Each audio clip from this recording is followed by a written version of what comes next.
Assalamualaikum warahmatullahi wabarakatuh. Semuanya mudah-mudahan semuanya pagi hari ini dalam keadaan sehat walafiat, bisa berjumpa dan kita mau nambah ilmu. Dalam hal ini adalah terkait dengan satu penyakit yang mungkin umum juga diderita di masyarakat, bahkan kadang-kadang jadi kambing hitam. Jadi kambing hitam itu maksudnya apa-apa langsung disalahkan penyakit ini, yakni asam urat. Asam urat atau uric acid kalau bahasa Inggrisnya, itu hasil metabolisme atau produk akhir purin. Produk akhir itu maksudnya apa? Ya setelah di apa namanya ada bahan, ya ada bahan. Yang bahan itu kemudian dipecah, ya setelah dipecah, diurai, nah produk akhirnya itulah yang disebut sebagai asam urat. Nah bahannya itu macam-macam, dari protein, dari DNA, dari sel dan sebagainya. Nah, dipecah, sebagiannya dari protein dan sebagainya ke purin. Purin akhirnya ujung-ujungnya adalah asam urat. Jadi asam urat itu adalah hasil metabolisme atau produk akhir dari purin. Nah, purin sendiri nanti bisa dihasilkan dari macam-macam gitu ya. Jadi jangan berhenti pada purin. Ya, kalau berhenti pada purin saja nanti orang akhirnya fokus kepada purin terus tidak berpikir kepada yang lain. Nah, padahal sebenarnya asam urat ini kompleks, tidak hanya kepada masalah purin. Karena ujung-ujungnya begini. Seringkali ketika di apa nih asam urat, oh paling bahas purin. Oh, nanti kalau purin paling nggak boleh makan ini itu dan sebagainya. Jadi sudah semacam stigma kalau nanti bahas asam urat tuh mesti nggak boleh makan daging, nggak boleh makan ikan, nggak boleh makan. Oh bukan, kita justru malah pengen bagaimana duduk permasalahan sebenarnya itu kayak apa dan apakah benar tidak boleh makan ikan, makan daging, makan yang protein hewani dan lain sebagainya. Itu kita malah justru akan kita pelajari di sini gitu. Jadi ini agak anti mainstream nanti. Kalau nanti dipelajari secara utuh sebenarnya apa yang beredar di masyarakat itu lebih banyak generalisir. Wah samurat, nggak boleh makan ini ya, ini ya, ini ya, ini ya. Nah itu akhirnya begitu kena asam urat itu semuanya dipantang. Nah tapi kalau kita sudah paham mekanismenya, apakah yang sekarang dipantang sudah benar? Jangan-jangan ada yang tidak dipantang, padahal itu yang harus dipantang. Nah, misalnya itu hal-hal yang nanti kita akan pelajari. Nah nilai normalnya asam urat itu kalau laki-laki biasanya agak lebih tinggi, 3 sampai 7. Ya, kalau perempuan tuh 2,5 sampai 6. Ya, makanya kalau 7 itu kalau untuk perempuan dianggapnya udah lumayan agak tinggi lah. Tapi kalau 7 ada laki-laki itu ya border di pertengahan gitu ya. Nah, tingginya asam urat tidak selalu penyakit. Nah, ini yang paling penting. Ya, jadi asam urat tinggi itu bukan penyakitnya. Itu hanya kondisi. Ya, misalnya asam urat 12.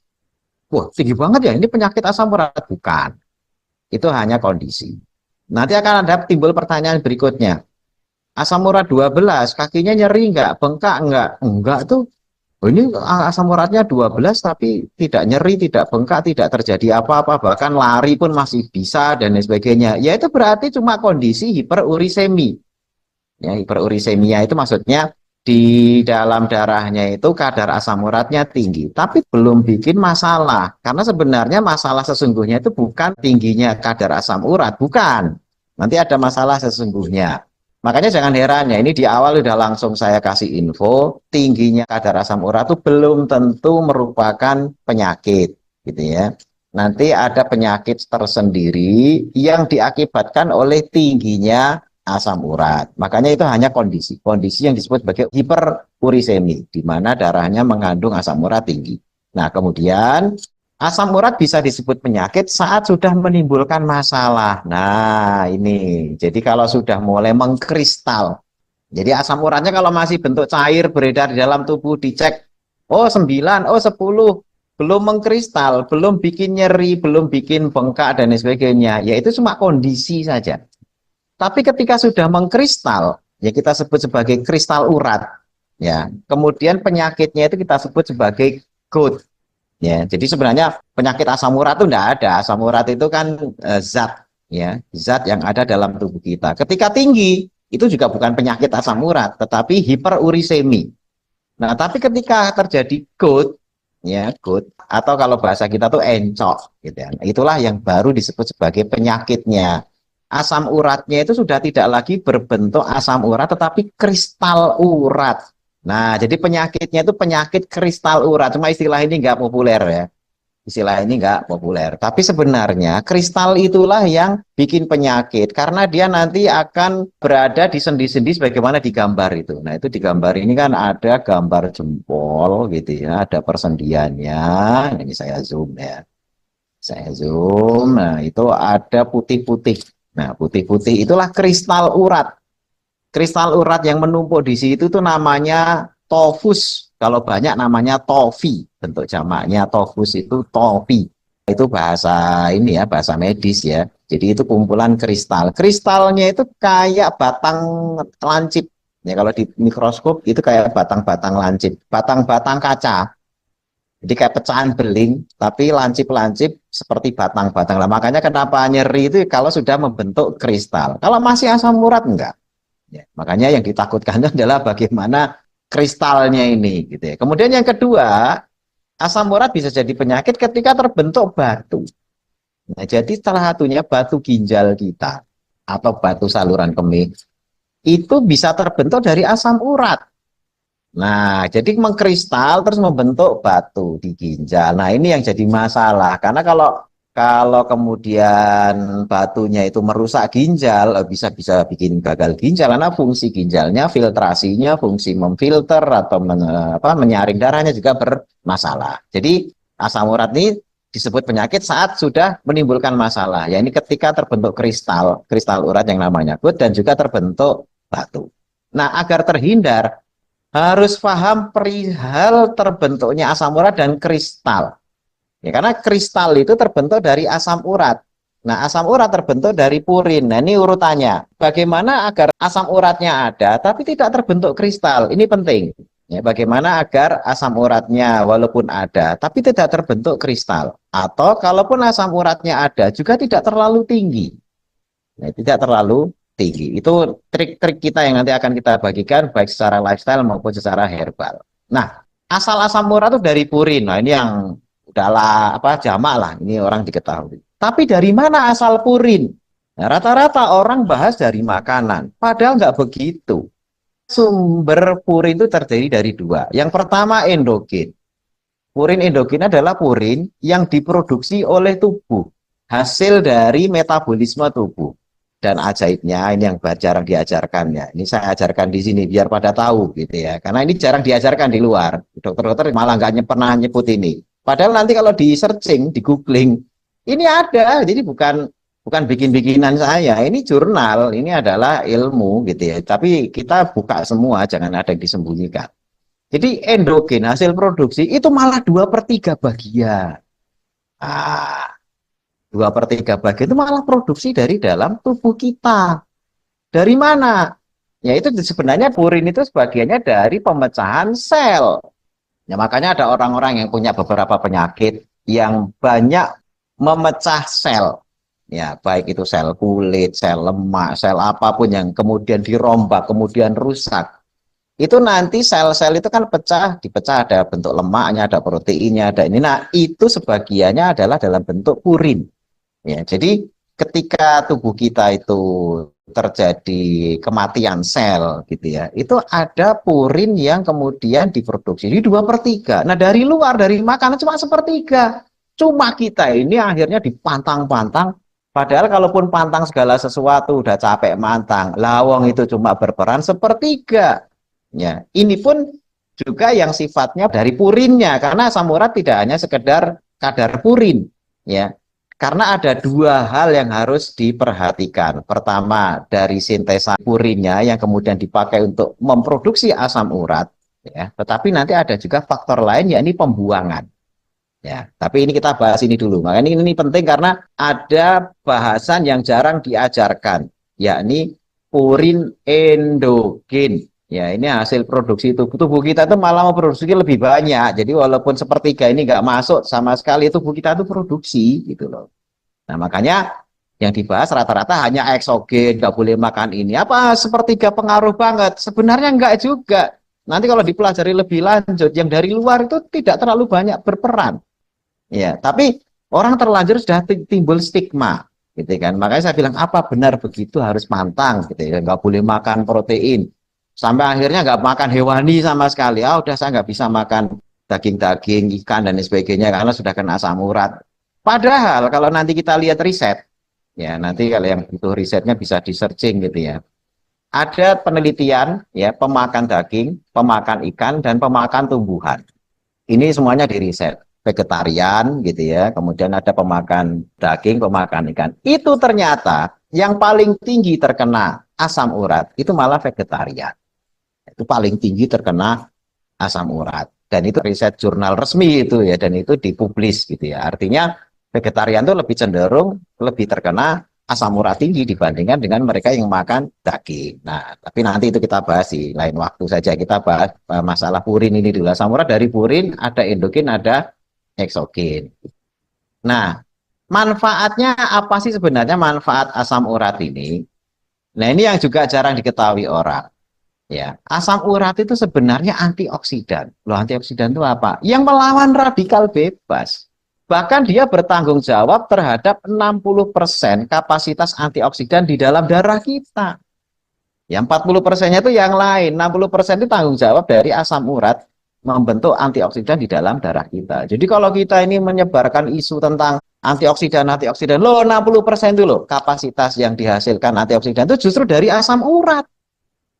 Tapi kita bencinya sama asam urat luar biasa ya karena kita kadang-kadang itu membenci sesuatu tapi nggak paham gitu ya, nggak paham duduk permasalahannya. Kemudian yang berikutnya melindungi otak dari neurodegeneratif. Jadi neurodegeneratif contohnya apa? Pikun, pelupa, ya bahkan orang yang sudah terkena stroke dan sebagainya kan rusak ininya, makin jarang dipakai, memori loss gitu ya, penyakit-penyakit kayak Alzheimer, gitu ya, penyakit-penyakit seperti Parkinson itu karena neurodegeneratif. Nah, asam urat itu melindungi otak ya dari penyakit neurodegeneratif. Neurodegeneratif itu makin memburuk kondisinya. Kadang-kadang masih muda aja udah pikun dan lain sebagainya. Jadi punya manfaat asam urat itu. Jadi jangan dilihat dari sisi apa negatifnya saja. Nah, hanya kita harus paham keseimbangan yang harus kita ciptakan itu kayak apa ya sehingga asam urat yang ada di tubuh kita itu tidak menjadi musuh, ya tidak menjadi sumber penyakit. Nah, kita akan bahas sebab hiperurisemia. Hiperurisemia itu kenapa kok asam urat bisa tinggi? Rata-rata kan orang hanya berhenti karena makan purin, enggak begitu. Ya, penyebabnya ada dua faktor kelompok besar. Pertama, produksinya naik. Nah, tadi kan dibilang produksi itu kan karena faktor purin endogen dan eksogen. Kenapa bisa naik? Kondisi apa yang menyebabkan produksi asam urat itu naik? Satu, obesitas. Jadi kalau obes itu nanti silakan dicek di BMI, kalkulator BMI itu banyak tersedia di website. Tulis saja kalkulator BMI. Nah, itu nanti googling, setelah masuk ke websitenya, nanti kita akan diminta berat badan, tinggi badan, umur, sama jenis kelamin. Biasanya itu dimasukkan. Nah, nanti akan ketemu indeksnya. Ya, indeksnya itu berapa? Biasanya kalau yang normal itu ya di 20-an sekian sampai 25. Lebih dari itu sudah overweight ya sampai kepada obes. Nah, kalau sudah masuk pada obes itu produksi asam uratnya akan tinggi. Ya, karena faktor purin endogennya juga tinggi. Ya, jadi walaupun sudah saya nggak makan ini loh, obes Anda itu akan menyebabkan produksinya tinggi. Jadi tanpa harus makan dari luar, 2/3 produksi kan dari dalam, ya asam urat itu, gitu ya. Nah makanya obesitas ini jadi faktor kenapa asam urat itu produksinya naik, produksi dari dalam. Kemudian yang kedua, sukrosa dan fruktosa. Nah ini yang malah jarang dibahas. Ya, sukrosa itu apa? Gula pasir. Sukrosa itu gula pasir. Fruktosa apa? Fruktosa itu gula buah. Ya, gula buah. Dia lebih murah daripada sukrosa. Makanya fruktosa itu sering dipakai di sirup. Nah, nanti dilihat komposisi makanan-makanan manis ya. Kalau ada tulisan fruktosa itu berarti gula buah. Itu lebih murah. Pemanis-pemanis dari gula buah. Walaupun sama-sama ada gulanya, dia lebih murah. Biasanya dicampur di minuman bersoda apa itu ada fruktosanya karena dia lebih murah dibandingkan dengan gula pasir. Tapi gula pasir sendiri bermasalah, fruktosa bermasalah. Kenapa? Karena fruktosa dan sukrosa itu akan meningkatkan produksi asam urat, ya.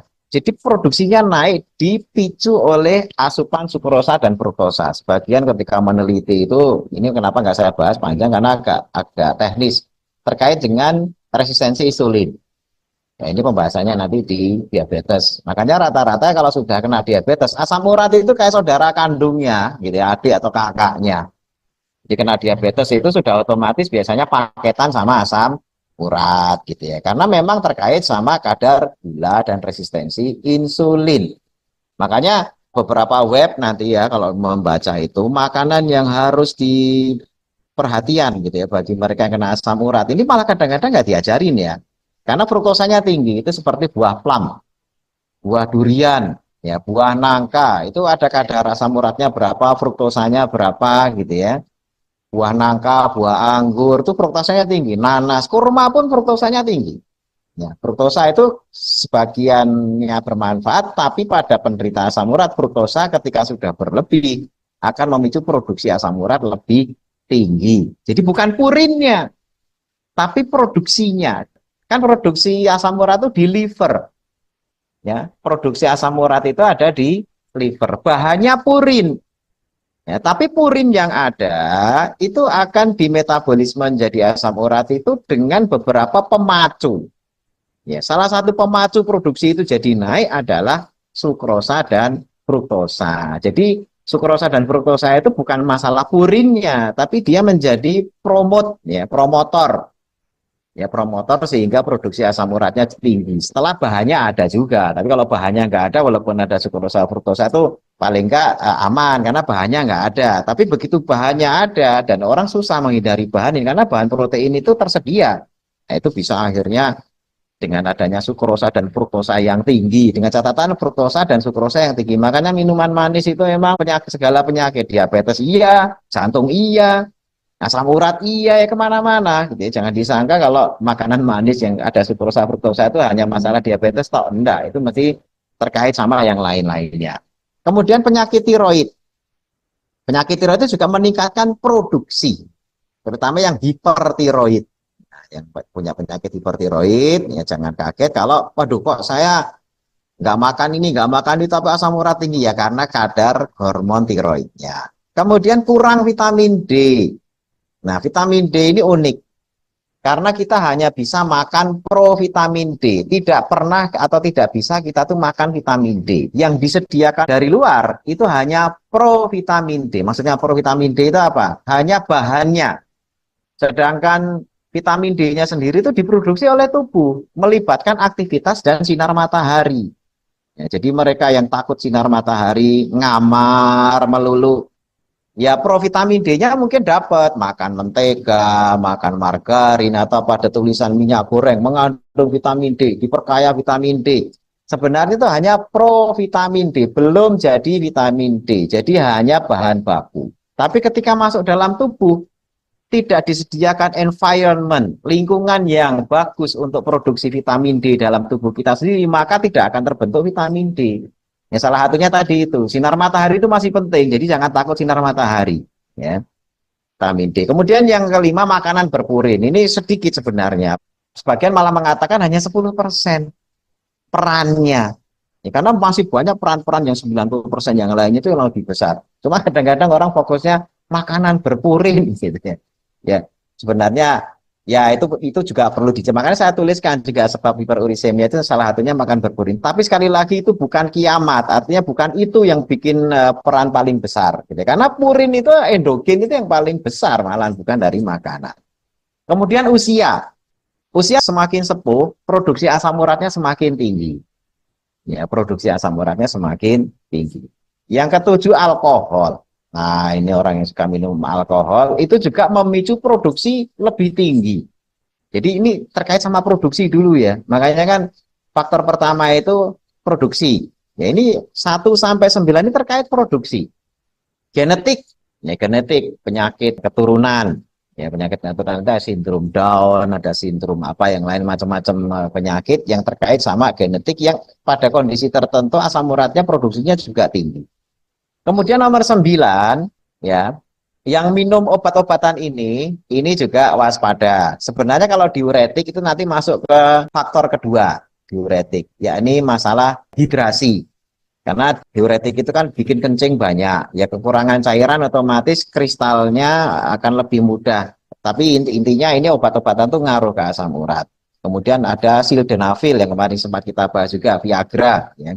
Kemudian juga kemoterapi, ini meningkatkan produksi asam urat. Kalau kemoterapi itu rata-rata sifatnya sitotoksik. Sitotoksik itu mematikan sel. Nah tadi kita sudah bahas, yang namanya asam urat purin endogen itu berasal dari pemecahan sel. Jadi ketika habis kemo banyak sel yang mati, sel kanker, bahkan sel normal juga mati. Nah, pemecahannya itu akan menghasilkan sampah purin. Endogennya purin gitu ya naik gitu ya, terus produksi asam urat juga naik ketika faktor-faktor yang lain mempengaruhi. Ini faktor pertama, produksinya naik. Kemudian yang kedua, pembuangan terganggu. Nah, jadi produksi saja, kalau dia produksinya naik tapi buangnya bagus, nggak masalah. Ya, jadi harus ada dua faktor ini. Misalnya makan daging sapi, terus jeroan, terus ikan, terus emping, terus apa yang sering ditakut-takutin kan, nggak boleh makan ini Pak. Nggak. Ya itu kan cuma menaikkan produksi. Itu pun juga dari makanan hanya sekian. Tapi yang paling penting, ketika produksi naik, tapi pembuangannya bagus, ya pembuangannya bagus, tidak ada masalah, seimbang-seimbang saja kan. Kalau ada istilah kalau penghasilan kan lebih besar pasak daripada tiang, gitu kan. Itu kalau penghasilan ya. Kalau ini kan antara yang diproduksi sama yang dibuang itu harus seimbang, biar kadar asam uratnya itu normal-normal saja, gitu ya. Nah, yang menyebabkan pembuangan terganggu apa? Pertama dehidrasi, kurang minum. Nah, masalah kebutuhan minum itu kan rata-rata orang pukul rata 2 liter, nggak selalu seperti itu. 2 liter itu kan angka total. Padahal sebenarnya kalau di lingkungan yang panas, di padang pasir misalnya, minum sekarang seliter, jalan sebentar keluar, kena cahaya matahari, menguap semua, ya harus minum lagi. Menguap lagi, ya harus minum lagi. Jadi perputaran hidrasinya itu cepat. Ya, kalau di Indonesia yang panasnya nggak terlalu, apalagi ngamar mulu, ya minum banyak-banyak ya akhirnya kencing terus malah ganggu ya. Jadi kita nggak bisa mengatakan oh, pipis apa dan minum itu harus sekian liter, ini tidak bisa. Itu masing-masing orang tergantung environmentnya, lingkungannya, suhu dan lain sebagainya itu ngaruh. Nah makanya dehidrasi itu jangan sampai terjadi pada diri kita. Kenapa? Karena kalau dehidrasi pembuangan terganggu karena terbesarnya dibuangnya asam urat itu melalui urin ya, di bawah paling bawah ya itu ada tulisan urin 70%. Buang asam urat, sisanya ditinja. Ya, sisanya melalui tinja. 70% melalui urin. Makanya kalau terlalu pekat, ya nggak bisa buang asam uratnya. Sehingga tidak boleh dehidrasi. Nah, diuretik itu tadi, obat diuretik, itu menyebabkan pipisnya banyak, tapi terus terjadi dehidrasi, tidak segera dikoreksi, akhirnya susah buang juga. Gitu ya. Kemudian yang kedua penyakit ginjal. Ya mereka yang sudah gagal ginjal otomatis nggak bisa buang sampah ginjalnya. Atau yang terkena mungkin apa sindrom nefrotik, glomerulonefritis atau gangguan-gangguan ginjal yang lain yang menyerang filter dalam hal ini itu bisa menyebabkan terjadinya penumpukan asam urat. Ya, kemudian yang ketiga. Nah, yang ketiga ini yang banyak diderita. Ya, yakni stres. Ini gaya hidup orang modern selalu penuh dengan apa? Stres. Ya ini metabolik, ya makan nggak teratur, tidur nggak teratur dan sebagainya itu masalah metabolik, psikis gitu ya. Banyak tekanan, target, kejar tayang dan lain sebagainya, harus kejar omset. Nah itu psikis gitu ya. Fisik, ya kurang tidur tadi termasuk olahraga berat. Ya, makanya ini musim-musim agak harus hati-hati ini ya. Ini kan banyak olahraga 17-an. Nah, biasanya bapak-bapak itu kalau lomba siang kan ngantor gitu ya. Akhirnya lomba badminton, lomba pingpong, lomba apa itu malamnya pas begadang ya oh, hati-hati. Itu kalau nggak hati-hati bahaya. Itu olahraga yang malah ya mengundang penyakit sebagiannya gitu ya. Karena diletakkan di tempat yang salah secara irama sirkadian. Orang beraktivitas itu paling baik ya siang, malam itu istirahat. Nah, ini malah malamnya olahraga gitu. Dan tidak terlatih kita untuk itu. Itu makanya banyak lomba badminton baru mau nyemes sudah geblak duluan, jatuh meninggal. Main poli ya udah lagi asik-asiknya meninggal dan sebagainya. Ini hal-hal yang kita hindari gitu ya. Ini merupakan stres fisik yang luar biasa. Nah, stres fisik ini maupun psikis maupun metabolik itu akan menyebabkan hipersolubel. Hipersolubel itu apa? Darahnya pekat. Ya, pipisnya pun juga pekat. Akhirnya apa? Ginjal itu susah buang asam urat. Airnya berhasil dibuang, asam uratnya enggak. Jadi pipis lancar-lancar saja, tapi asam uratnya enggak ikut. Karena terlalu hipersolubel tadi itu. Jadi pembuangan via urin turun. Urinnya berhasil dibentuk, pipisnya banyak. Saya pipisnya lancar loh, bukan masalah lancar pipisnya, tapi dalam pipisnya itu banyak ngangkut asam urat untuk dibuang apa enggak. Ya, itu yang jadi masalah. Orang yang stresnya tinggi, ya apalagi makannya ya orang stres kan kadang-kadang malah makannya banyak.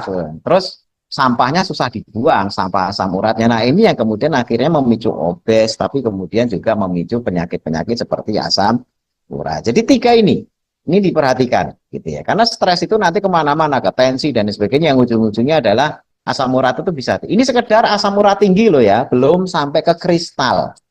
Ya kita belum bahas apa? Belum bahas kristal. Karena ini baru angkanya. Kok kenapa angkanya kok belum turun-turun ya? Ini kunci-kuncinya ya. Nah, kita akan bahas kristal urat. Nah, ini tolong diperhatikan biar nantinya paham. Kristal urat itu terjadi saat asam uratnya itu yang mengkristal. Ada pemicunya.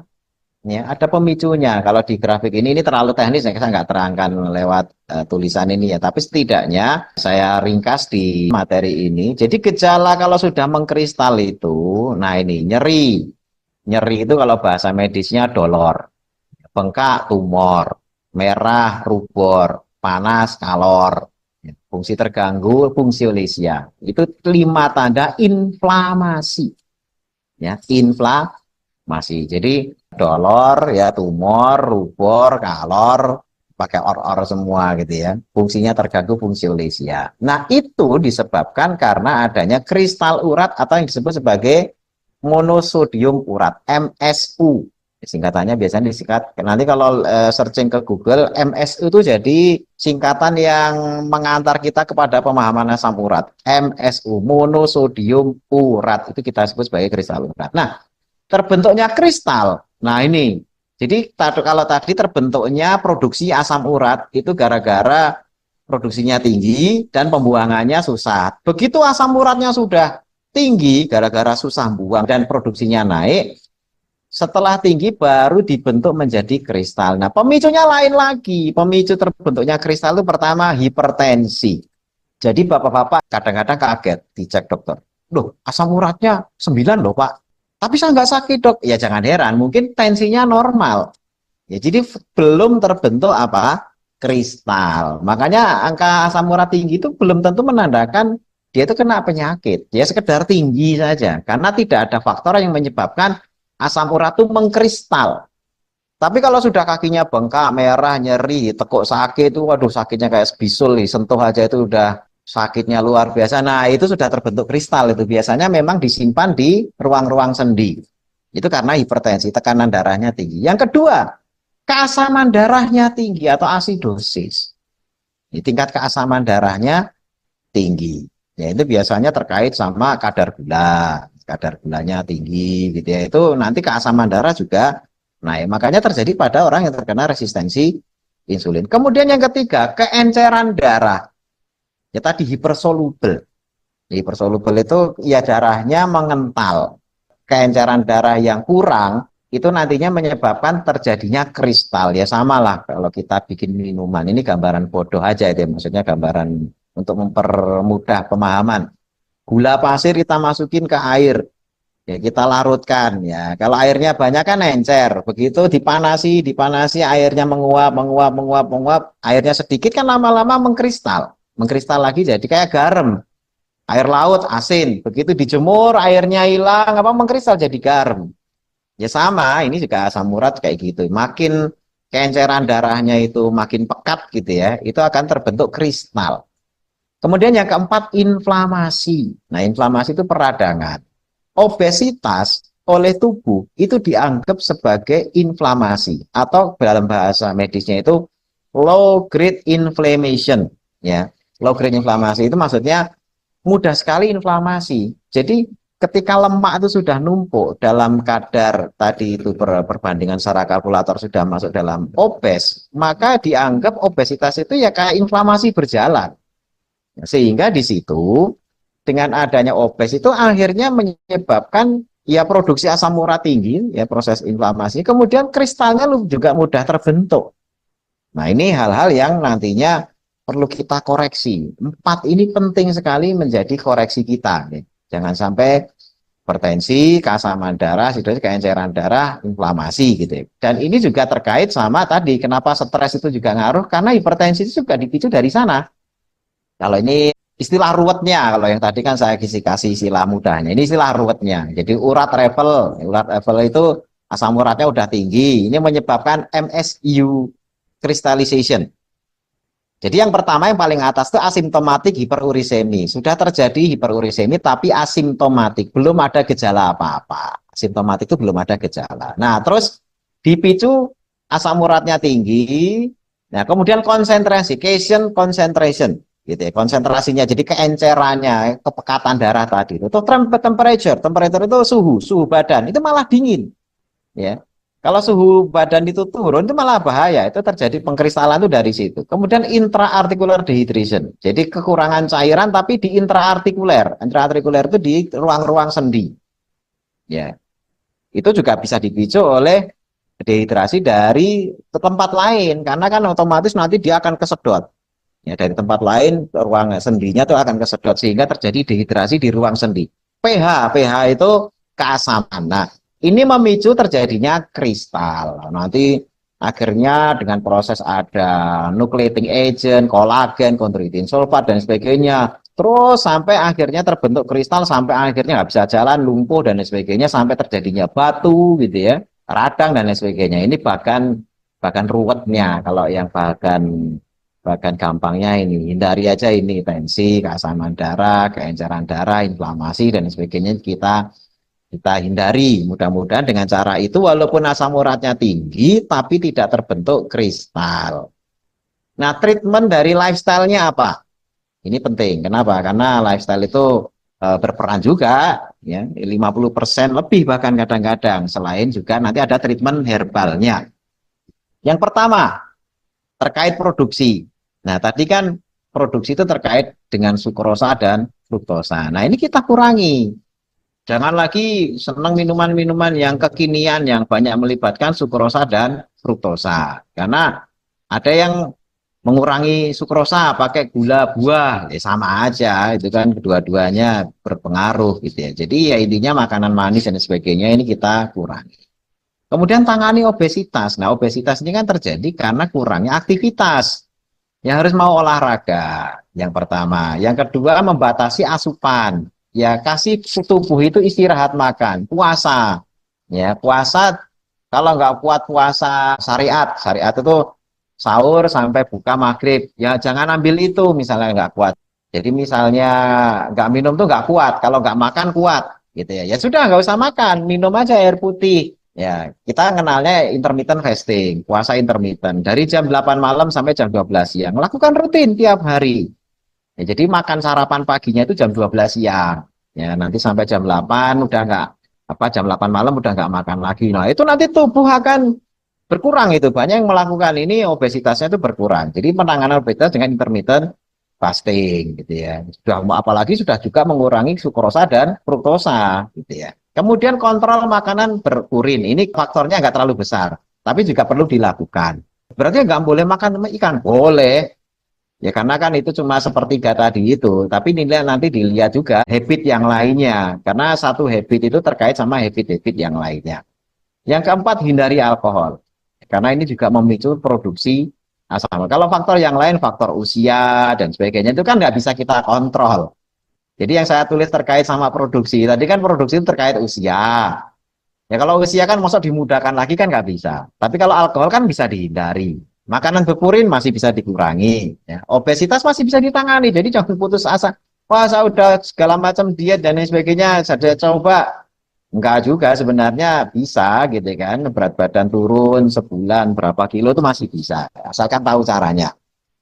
Nah, kemudian yang kedua, tidak hanya terkait produksi, ya, tapi juga terkait pembuangan atau ekskresi dan formasi. Ekskresi itu pembuangan asam urat, formasi itu pembentukan kristal urat.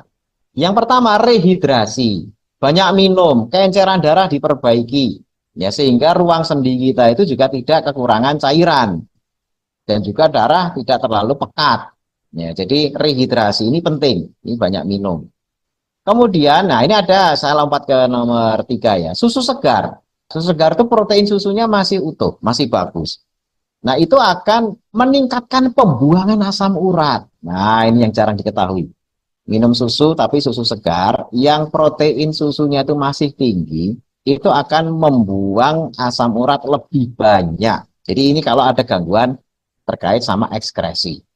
Kemudian yang nomor 2 tadi yang saya lompati, kontrol keasaman darah. Kontrol keasaman darah itu maksudnya apa?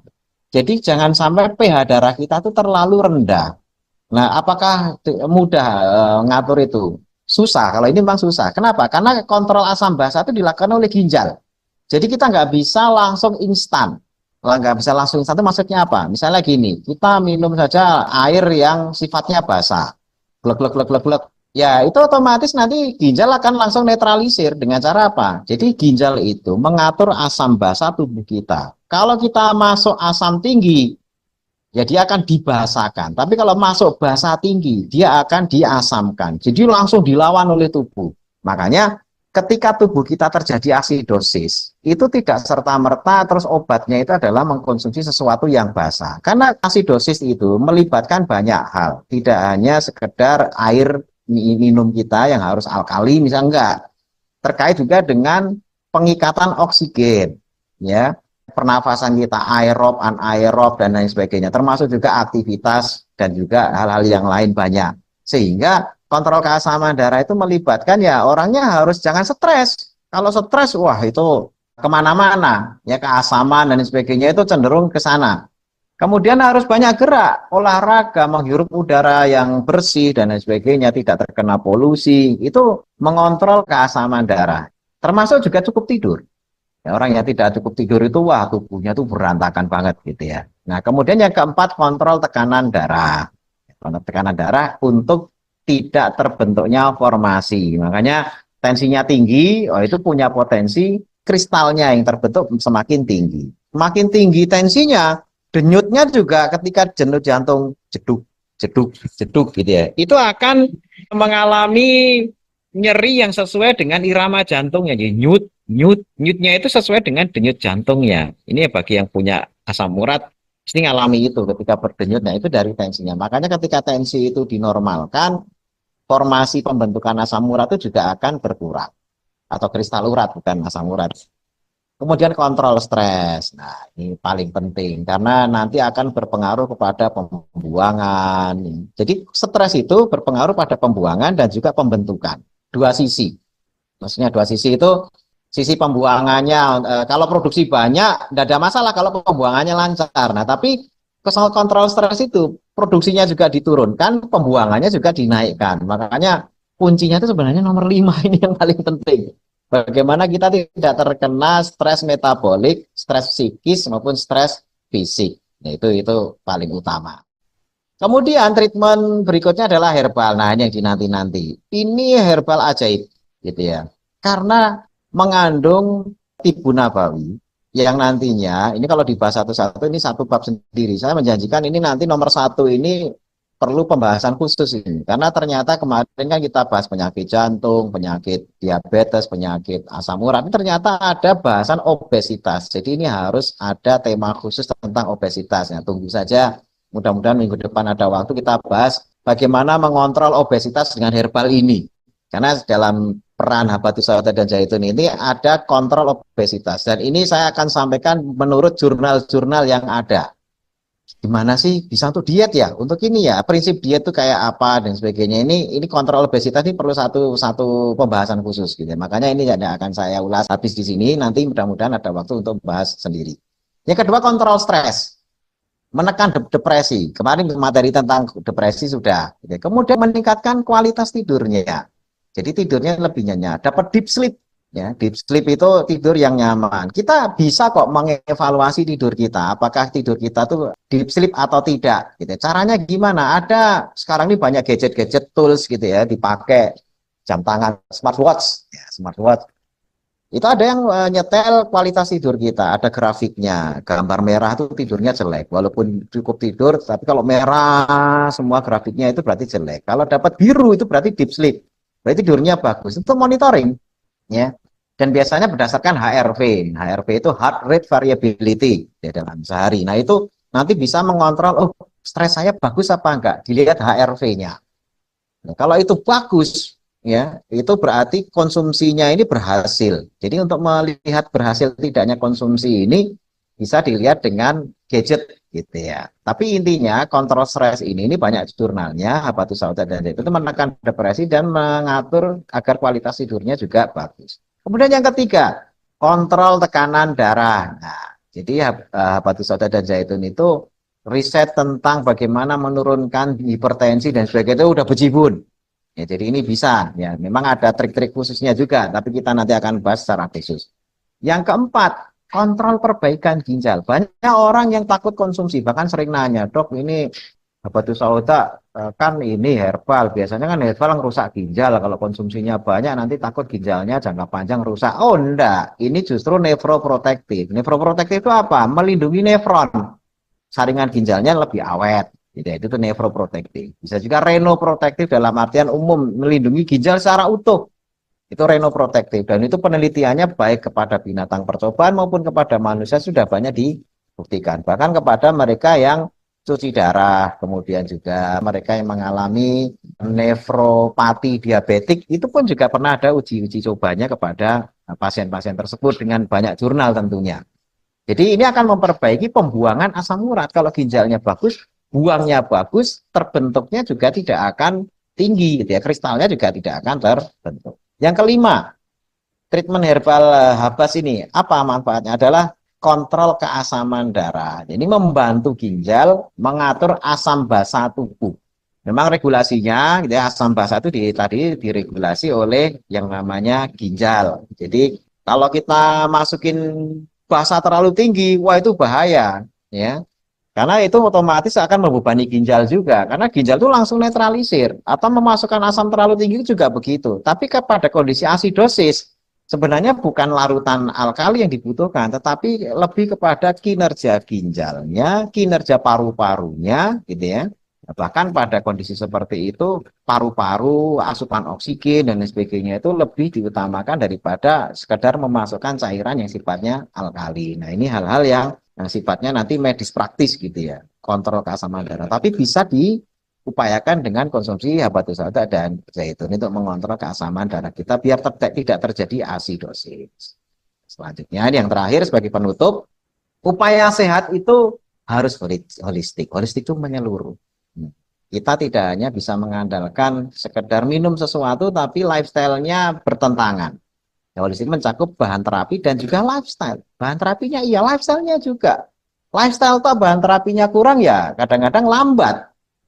Ya bahan terapi toh, tapi lifestyle-nya tidak dibentuk ya juga akhirnya ya diperbaiki tapi sekaligus dirusak lagi. Jadi kayak bahasa dalam Al-Quran itu sebagaimana pemintal yang sudah jadi pintalannya dirusak lagi, dipintal lagi, dirusak lagi. Nah ini kita nggak pengen seperti itu. Ya itu istilahnya upaya yang sia-sia. Sudah jadi pintalan kok terus pintalannya dirusak, dipintal lagi ya itu jangan. Kemudian lifestyle sangat berperan bagi kesembuhan, tapi juga herbal sangat berperan mendukung kesembuhan. Jadi dua-duanya bisa diselaraskan. Nah, herbal sunnah tibu nabawi, habatus sauda dan zaitun, ya bisa menggunakan produk habas, ya bisa menjadi andalan. Terbukti dengan dalil nakli dan dalil akli. Dalil nakli itu ya kita ngutip dari hadis itu ada, di ayat ada, ya. Firman Allah maupun sabda Rasul itu ada. Dalil akli yang tadi saya jelaskan, Yang saya jelaskan dari awal sampai akhir ini dalil akli, dari riset, dari jurnal, dari mekanisme. Makanya ini saya kenalkan mengenal bagaimana terbentuknya asam urat. Setelah terbentuk asam urat, bagaimana asam urat itu mengkristal.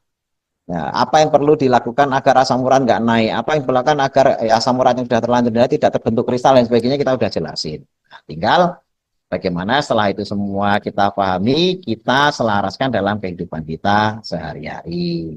Saya kira ini yang bisa kita bahas untuk materinya. Baik, kita akan membahas pertanyaan-pertanyaan yang masuk. Ya, Dok mau tanya, kaki saya sakit sebelah kiri. Sakitnya dari pinggang sampai telapak kaki. Rasanya panas, nyeri. Apa itu penyakitnya, Dok? Mohon penjelasan dari dokter. Nah, ini ada yang spesifik ya di sini ya. Nyeri sebelah kiri saja. Ya, dan nyerinya itu dari satu titik ke titik yang lain, dari pinggang sampai telapak kaki. Terus tidak hanya nyeri, ada rasa panas. Panas di sini maksudnya adalah mestinya panas subjektif. Panas subjektif itu bukan panas karena kena puntung rokok atau bukan, tapi perasaannya panas, itu subjektif. Padahal tidak diolesi balsem, tidak kena panas gitu ya. Itu maksudnya kan gitu. Ini apakah gejala asam urat? Bukan. Ya, ini Ibu harus waspada, ini bukan asam urat, tapi saya hanya ngasih clue untuk memastikannya nanti boleh dicek gitu ya. Ini bukan asam urat, tetapi cenderung kepada gangguan saraf. Ya, dari ujung pinggang ya dari pinggang sampai ke kaki itu punya potensi ada jepitan saraf. Biasanya HNP, hernia nucleus pulposus. Tinggal jepitannya itu di lumbar berapa, itu nanti dilihat di ronsen gitu ya. Nah, kalau nanti sudah ketemu, biasanya ya terapinya bagaimana melepas jepitan. Karena kalau asam urat, ciri khasnya itu sendi. Sendi itu berarti satu titik. Misalnya lutut, ya lutut saja. Atau lutut dan tumit, ya yang ada sendinya. Atau jari-jari. Jari-jari ini kan ada sendinya.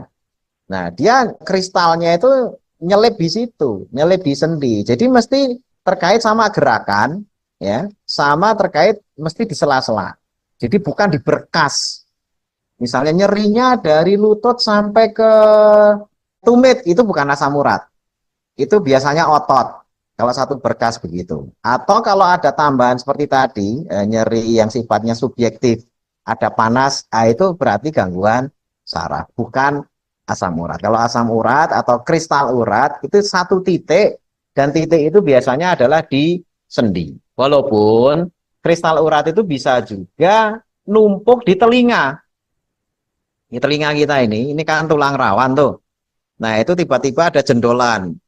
Bukan kutil tapi ya, tapi jendolan. Nah, itu seringkali tumpukan kristal urat yang numpuk di telinga. Itu bisa terjadi. Ya. Tapi itu jarang. Biasanya udah parah banget kadar asam uratnya. Berikutnya, sering sakit pinggang apa bisa dikategorikan asam urat? Belum tentu. Itu bisa low back pain, LBP. Nah, low back pain itu bisa dipicu oleh banyak faktor, banyak duduk misalnya. Karena begini Bapak-Bapak, Ibu-ibu. Low back pain itu sering menyerang. Kenapa? Karena pinggang kita itu paling banyak menopang. Ketika Bapak-Bapak, Ibu-ibu berdiri, pinggang menopang. Ketika Bapak-Bapak, Ibu-ibu duduk, pinggang juga masih tetap menopang. Satu-satunya posisi yang pinggang tidak menopang itu hanya pas berbaring. Kalau berdiri, yang menopang itu kan ada pinggang dan lutut. Tapi pinggang nopang.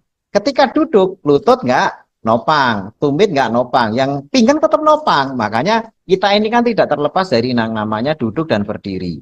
Mesti pinggang itu mengalami kompresi, tekanan. Dan itu karena kelelahan, bisa jadi karena sendinya, bisa jadi karena ototnya, di situ terasa nyeri. Itu namanya low back pain. Tinggal nanti dicek seberapa parah kerusakannya. Tapi itu bukan asam urat, gitu ya. Berikutnya, Dok mau tanya menurut Pak Dokter buah apa yang paling baik dikonsumsi? Lalu urin saya berbusa. Apa itu menunjukkan ada gangguan asam urat atau gangguan ginjal? Tes lab untuk urin dan ginjal normal.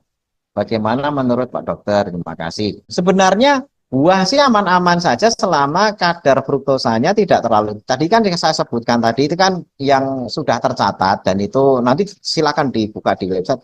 Kita sifatnya terbuka kok, ilmu kita itu open gitu ya. Jadi mau dibantah ya boleh dan sebagainya. Tapi yang saya sampaikan itu terkait sama riset di mana buah-buah yang tadi disebutkan kayak anggur, apel, kemudian kurma, nangka, plum gitu ya, itu semuanya adalah buah-buah yang fruktosanya atau sukrosanya tinggi. Nah, yang selain itu ya kayak stroberi, fruktosanya nggak terlalu tinggi. Buah alpukat, nah itu juga bagus gitu ya. Semangka, ya itu walaupun manis, tapi kadar airnya tinggi sehingga ya fruktosanya juga nggak terlalu banyak-banyak banget dibandingkan dengan durian. Durian kan airnya dikit, ya jadi lebih pekat.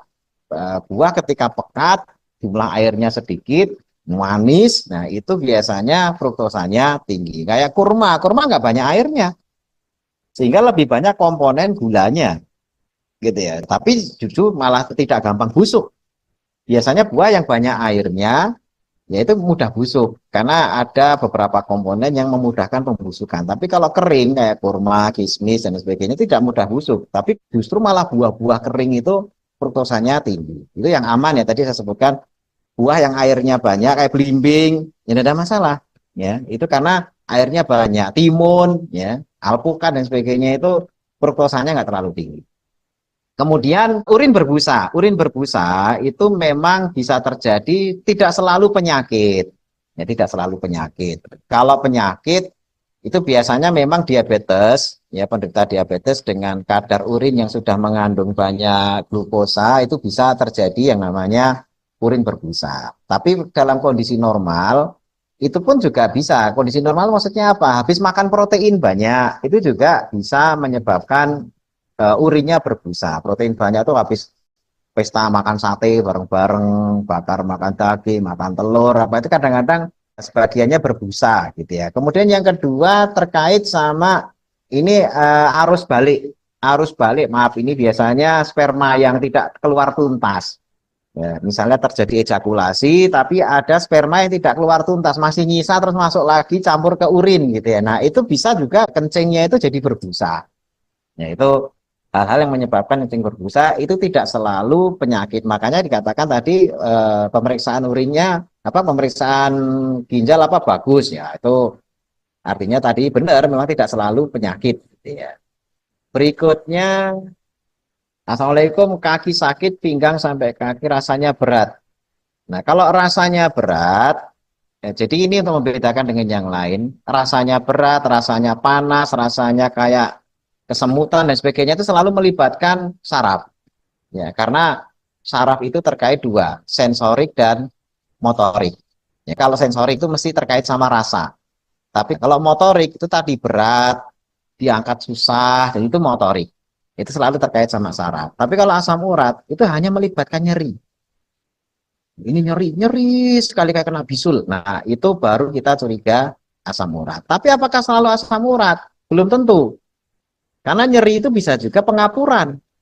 Nah, bedanya gimana? Kalau asam urat, nyerinya walaupun tidak gerak, itu bisa nyeri. Nyerinya bisa berdenyut, nyut, walaupun nggak gerak. Tapi kalau yang namanya pengapuran, ini bisa jadi catatan ya, Bapak-bapak, biar nanti tidak bingung ya. Kalau yang namanya pengapuran, nyerinya itu hanya ketika dipakai. Ya, jadi ketika jalan, menopang, ya, digerakkan, itu nyeri. Tapi kalau asam urat, diem saja kalau sudah parah, itu sakitnya luar biasa tuh, nyut, nyut, nyut, nyut. Padahal nggak gerak. Nah itu ciri khas nyeri asam urat itu seperti itu. Ini biar nantinya bisa jadi penanda gitu ya. Walaupun ini sifatnya nanti penanda yang paling pas itu sebenarnya bukan pengecekan kadar asam urat. Karena kalau pengecekan kadar asam urat itu hanya mengetahui asam urat darah, tapi tidak mengetahui kristal urat. Nah, untuk mengetahui kristal urat apa? Itu pengecekan ruang sendi. Nah, cairan sendi itu diambil, kemudian dicek ada kristalnya enggak. Nah, itu sebenarnya pengecekan terbaik untuk mengetahui ada kristal atau tidak itu ya cuma pengecekan ruang sendi sinovial. Tapi kalau pemeriksaannya masih darah, itu hanya mengecek asam uratnya saja, bukan kristal uratnya. Berikutnya, Dok, asam urat sudah puluhan tahun terjadi setiap sendi, sudah muncul benjol-benjol dan benjol itu pecah, ada seperti tepung putih. Nah, betul, itu betul asam urat. Ini pertanyaan benar-benar asam urat ini. Memang itu nanti isinya kayak tepung putih, yaitu tofus atau tofi yang tadi kita jelaskan seperti itu.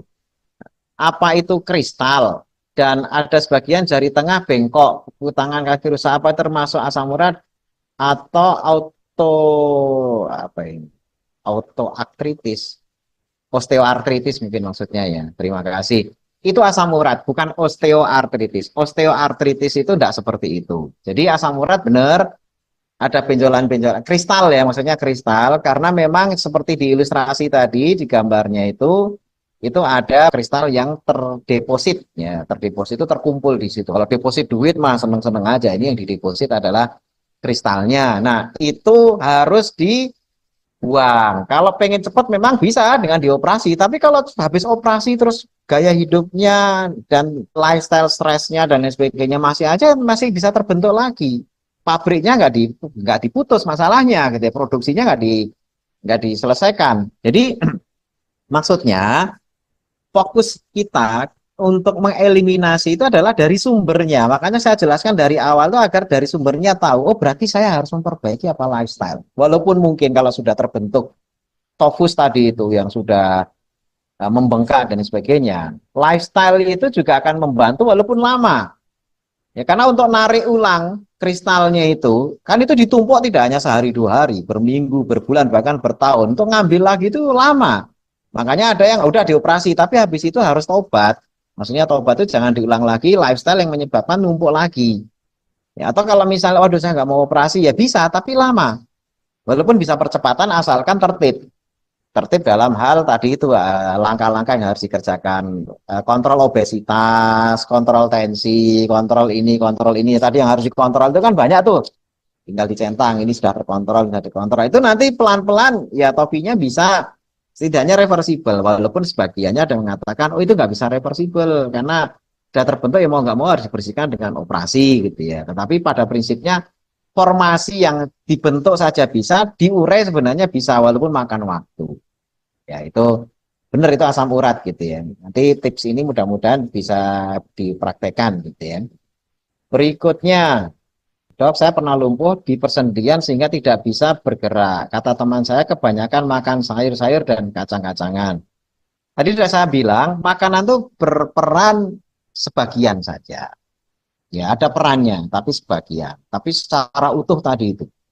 Secara utuh. Nah, faktor yang terbesar tadi itu, bangsa kontrol stres, kontrol tensi, dan sebagainya itu yang malah justru seringkali terlewatkan. Kita hanya fokus makanan. Udah bela-belain, nggak makan ini, nggak makan itu sampai stres. Nah, nggak makan ini kan malah stres gitu ya.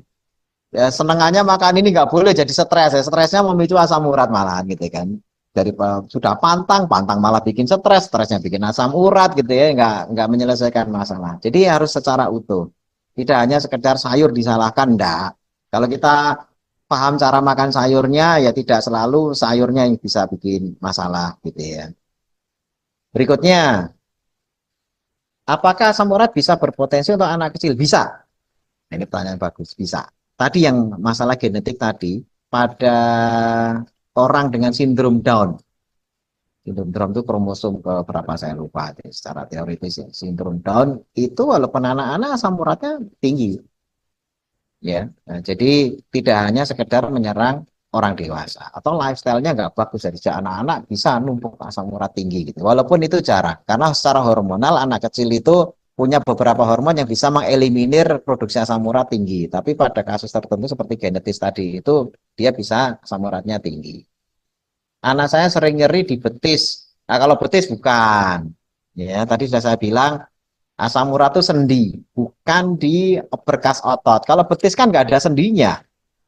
Nah, itu penanda. Ini, biar nanti Bapak Ibu makin cerdas. Oh, di paha gimana dok asam urat? Bukan. Paha bukan sendi. Di lutut mungkin. Di jari mungkin. Di jidat kira-kira, jidat bukan. Ya, ada sendinya di situ. Kalau jidat ada sendinya, meleot-meleot nanti gitu ya. Jadi ini dasar. Ya, dasar untuk menentukan ini asam urat apa bukan. Berikutnya, Assalamualaikum dok, bangun tidur, tumit rasa nyeri dikit. Kalau sudah dipakai jalan, hilang. Saat buang air ada nyeri dikit juga. Ini ciri-ciri osteoartritis, OA, ya pengapuran.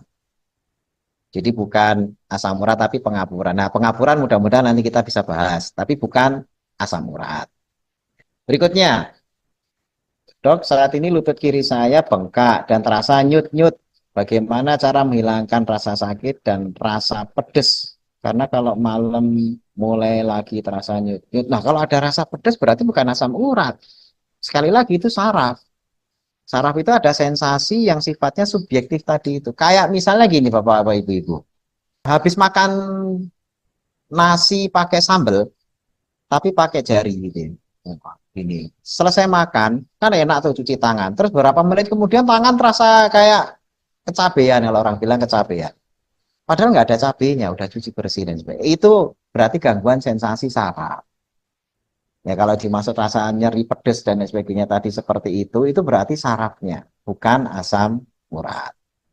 Ya, kemudian bisakah saya konsumsi allopurinol? Ya, obat asam urat memang itu santin, ya turunan santin, tapi ini bukan asam urat, yaitu saraf, jadi bukan allopurinol.